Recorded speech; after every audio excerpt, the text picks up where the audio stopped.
The creature from your nightmares comes to life as a bloodthirsty clown and begins hunting girls roaming the streets at night. He's determined to get to his victim to fulfill his twisted desires. We're gonna talk about the mistakes, the desperate situations you'll find yourself in, and why you won't be able to survive against Art the Clown in Terrifier.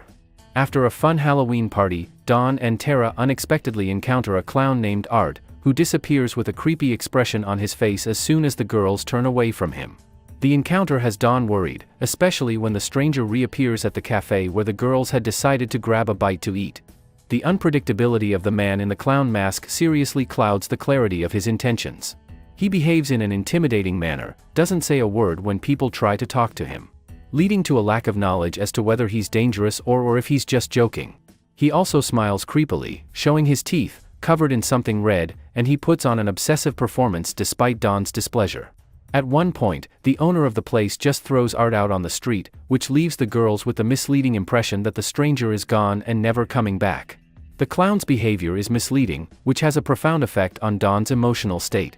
Tara's belief that the clown is not dangerous only suppresses her instinct for self-preservation.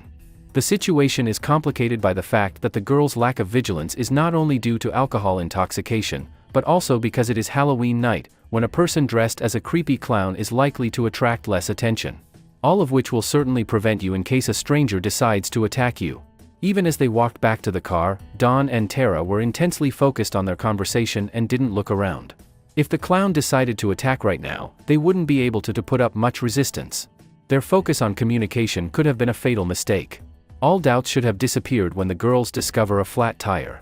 Now, due to the deserted street, alcohol intoxication, and a flat tire, they have no way to save themselves in case of a sudden attack by a maniac.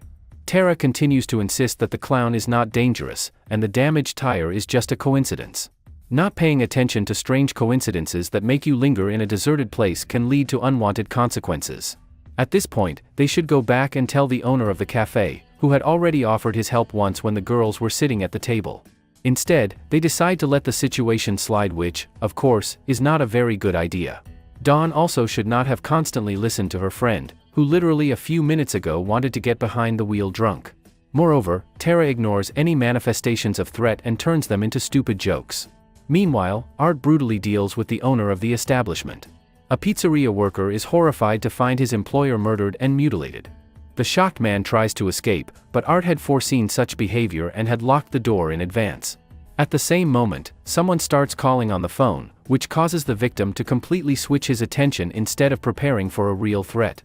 Taking advantage of the opportunity, Art catches up with the man and first delivers a sharp blow with a knife, depriving the victim of his fingers, then follows with a second blow to the head.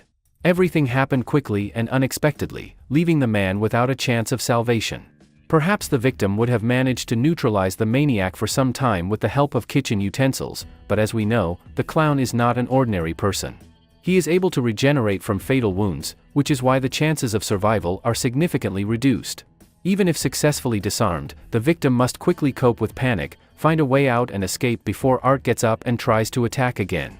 Dawn decides to call her sister Victoria for help, but after a while she feels the need to go to the toilet. On Tara's advice, the girl turns to the first stranger who comes by, who at that time was disinfecting the premises. The man's name is Mike. He kindly helped Dawn while Tara waited in the car and listened to the news.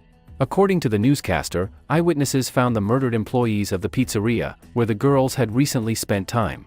Tara begins to understand that the culprit was a strange man in a clown costume. When all of Dawn's suspicions were justified, Tara was still not vigilant enough and her instinct for self-preservation did not awaken. She did not look around and did not lock the doors, although now she should realize that the tire was damaged by a killer who is somewhere nearby. Even when the door opened, Tara continued to stare at her phone screen for a while. Due to the very delayed reaction, the clown abducted the girl without hindrance. You will not survive if you underestimate possible threats and remain inattentive until the very end. Dawn goes to the exit and finds a bloody Art with a scalpel in his hand right next to the door. The girl runs away into a dark room with a lot of old vehicles. She hides behind the cars and tries to follow the actions of the clown. The girl quickly loses sight of him due to the lack of lighting and a large number of objects. Art is an excellent master of the art of remaining unnoticed by his victims, and this is just one of his many advantages. Dawn understands that in the current situation it is necessary to very carefully change position in order to remain unnoticed and visually catch the clown again, but in the conditions of cramped quarters and poor lighting, the victim can at any moment make an extra sound by hitting a metal part of the car and give away his location. Moreover, the difficulties lie in the fact that it is difficult to maneuver here due to various obstacles. It is also very easy to get lost in the building, especially if the victim starts to panic and run away from the creepy clown with a scalpel. Even Mike was worried that Dawn might get lost if he left her alone, because there are many tangled corridors around.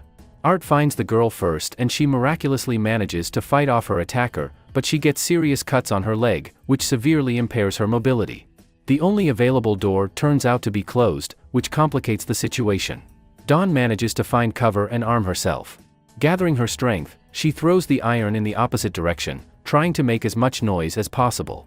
Art stops for a moment, and his attention switches to the source of the sound. Dawn uses this moment to regroup and develop a plan to get out of this dangerous situation. She escapes through another path, but the door leading to the street is locked. Art has shown all his ingenuity to block all the exits. Dawn's phone is dead, and this may be one of the most unpleasant reasons why you will not survive. She has no choice but to seek salvation inside the building. In search of a new solution, she finds Mike, but he is too absorbed in the music in his headphones, not noticing her screams. At this moment, Art the Clown sneaks up and immobilizes his victim, preventing her from attracting Mike's attention. A girl comes to her senses in Art's captivity. The killer clown's most horrifying traits of the killer clown that undermine any chance of survival is the extreme ferocity and single-mindedness with which he pursues in his pursuit of his victims. A man who is captured is almost guaranteed to face a long and painful demise. Not only that, but Art loves to exert a psychological influence on an already shocked person. Before the killer starts inflicting painful physical mutilation, he's more than willing to play with a cornered target. It will rob you of all hope of salvation, nullifying any attempt at rational thought. Combined with her disgusting appearance, unnatural, abrupt movements, and his cold silence, he literally forces the poor people to surrender and accept the inevitable. A sense of primal fear will envelope you and you will not be able to act without error, despite your desperate efforts to cope with your primal feelings. Once you're in his trap, Art will wave rusty, blunt instruments of torture in front of your face, fatally mutilating other people in front of your eyes. A madman prefers to choose for these performances people you care about, close friends, relatives, acquaintances. In this situation, emotions just can't help override the victim's rationality. At this point, you're likely to die. Finding herself in Art's captivity, Dawn observes a horrifying picture. The sadist is extremely cruel to her friend Tara.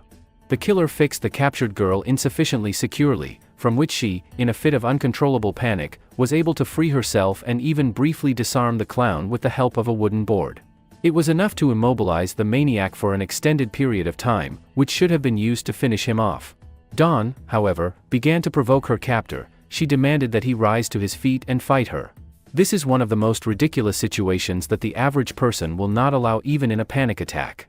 On the contrary, he will try to get rid of the irritant at the moment when it poses the least danger.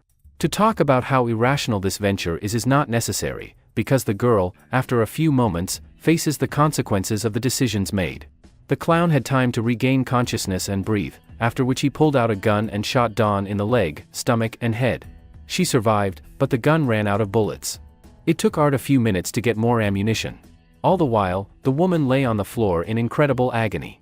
This situation is a perfect example of why it pays to deal with killer clowns when you get the chance. Dawn was lucky enough to be free of her shackles and throw her attacker off balance, which could have saved her life. She was in a locked hangar, and it would have taken a lot of time to find a way out, which the victim could have gotten by finishing what she started. On the other hand, she was able to avoid the excruciating torture that the clown's other victims were subjected to.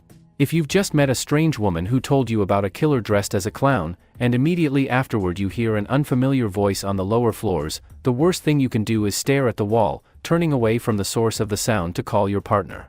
Mike is approached by a stranger who just recently witnessed with her own eyes a maniac dressed up as a clown kill Dawn. Mike doesn't trust a woman he's seeing for the first time, but in a situation like this, you have to exercise at least a minimum of caution. Art just walks up the stairs and approaches Mike to hit him over the head with a hammer. That's what happens to people who don't exercise to be vigilant, but in this situation, Art also made the mistake of only delivering a non-fatal blow to Mike. A clown kidnaps a strange woman's doll to lure her into the hallway. She treasures the doll very much and sees it as her own child, so she tries to appeal to the kidnapper's mercy and presses it against her shoulder. Art pretends that her attempts make any difference. She assumes that even a brutal killer must have some standards of morality. This leads to the mistaken expectation that the kidnapper will treat her sympathetically and not harm her if she shows him kindness. Art's just playing games with her, and as a result, and still doesn't hesitate to kill her. You can't expect mercy from a bloodthirsty psycho who would love to slice you to pieces. If you decide to test your mettle and rush into the killer's lair alone, with no means of self-defense, even after finding a dead person, your chances of survival are greatly reduced. The girl on the bottom floor was Victoria, who has no idea yet what is going on here. She is horrified to discover Tara's body and with a phone in her hand decides to go alone in search of her sister instead of informing the emergency services that something terrible is happening. She has nothing on her person to justify for this irrational act, no means of self-defense or even the slightest idea of what awaits her inside the building. It's that unreasonable risk is why you won't survive. Art puts on a bloody show for Victoria, which makes Victoria the girl to run as fast as she can. She stumbles into another dead end with locked windows and doesn't nothing better to do than hide in a closet. It is worth noting that the clown's victims often resort to ineffective methods of distraction. Tricks, such as throwing iron in the far corner, which, according to the idea, will make the killer switch the focus of attention, or attempts to hide in a closet in an already confined room. This sort of thing works in video games, but in real life, only increases the chances of capture. For example, throwing an object will make a lot of noise, because the rooms here are empty enough to generate an echo. The same goes for the closet. Hiding in it, you literally drive yourself into a tight trap, from which it is impossible to escape. This greatly facilitates the work of a maniac, because he is not experiencing a severe lack of time. Be sure to check every closet, which are within the room very few. In harsh reality, such adventures can cost you your life. Even running around the room chaotically trying to confuse the madman doesn't seem as ineffective as these techniques. The only thing that saved Victoria from death was the timely arrival of Mike's partner, who diverted Art's attention with his arrival. The man discovers bloody footprints and a doll with bloodstains. The clown sneaks up from behind and decapitates the unfortunate man while he is looking at the toy. Victoria's search for a way out. Victoria keeps running into locked doors. She has to keep looking for new ways to escape. She wasn't paying enough attention, which allowed the clown to attack her from behind and cut off her oxygen supply with a bag. Victoria successfully breaks free of the hold, surprising even Art himself. The girl also successfully stabs him in the leg and continues to search for a way out. She makes it to the room where the clown left Dawn's body. Noticing her sister's corpse, she experiences intense grief and shock, which distracts her from the real threat.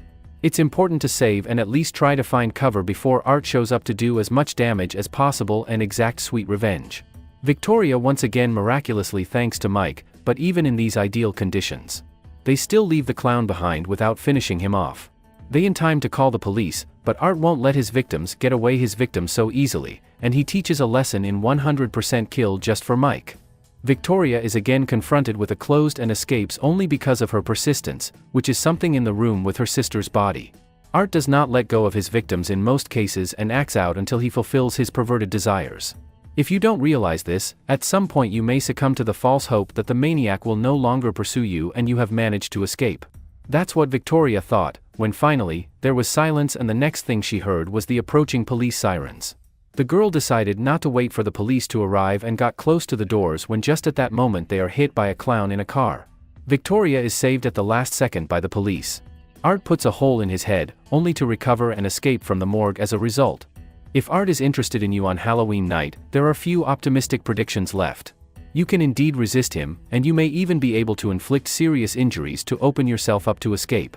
But the main problem is that you probably won't live to see the moment of direct combat, because the clown will take advantage of his relatively harmless image and mislead you about his intentions to deliver a fatal blow when you don't expect it.